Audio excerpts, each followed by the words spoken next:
Assalamualaikum warahmatullahi wabarakatuh. Perkenalkan, saya Tria Alma Yunisa dari Program Studi Biologi Universitas Muhammadiyah Riau.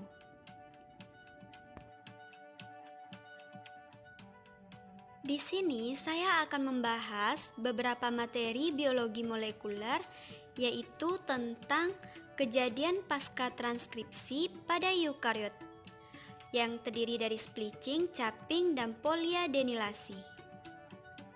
Pada waktu antara transkripsi dan translasi pada eukariot disebut dengan fase pasca transkripsi.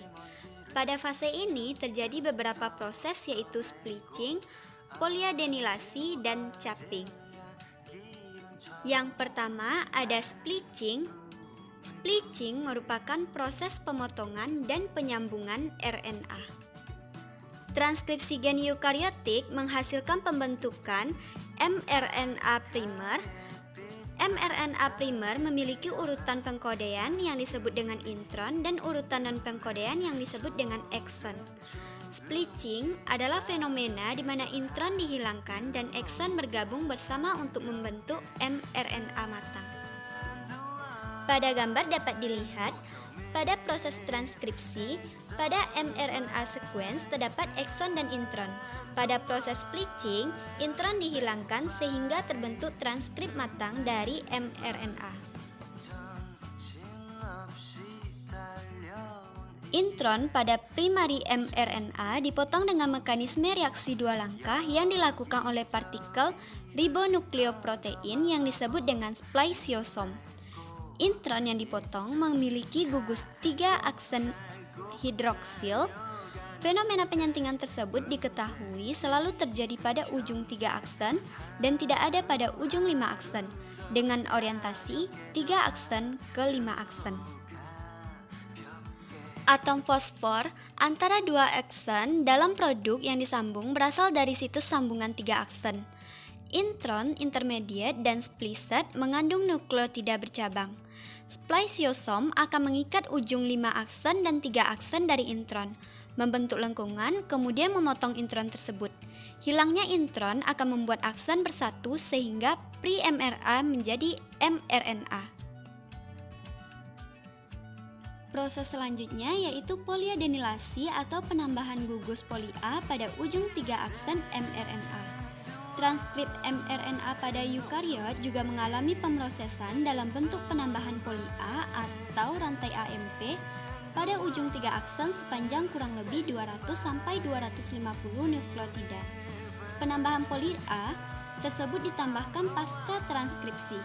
Penambahan tersebut dilakukan dengan menggunakan aktivitas enzim poli A polimerase yang ada di dalam nukleus. Sebagian mRNA mengandung poli A, kecuali mRNA histon.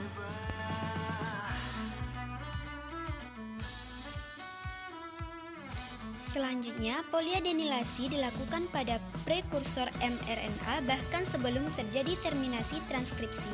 Hal tersebut dilakukan dengan cara memotong prekursor pada bagian yang nantinya akan menjadi bagian mRNA matang. Kemudian dilanjutkan dengan penambahan poli A pada ujung 3 aksen yang terbuka. Bagian mRNA yang disintesis telah selesai di sisi poliadenilasi yang selanjutnya didegradasi. Selanjutnya yaitu capping.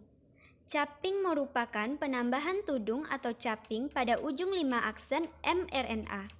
Tudung mRNA berupa molekul 7-metilguanosin atau M7G. Tudung mRNA disintesis dalam beberapa tahapan. Yang pertama, enzim RNA trifosfatase memotong gugus fosfat pada ujung pre-mRNA.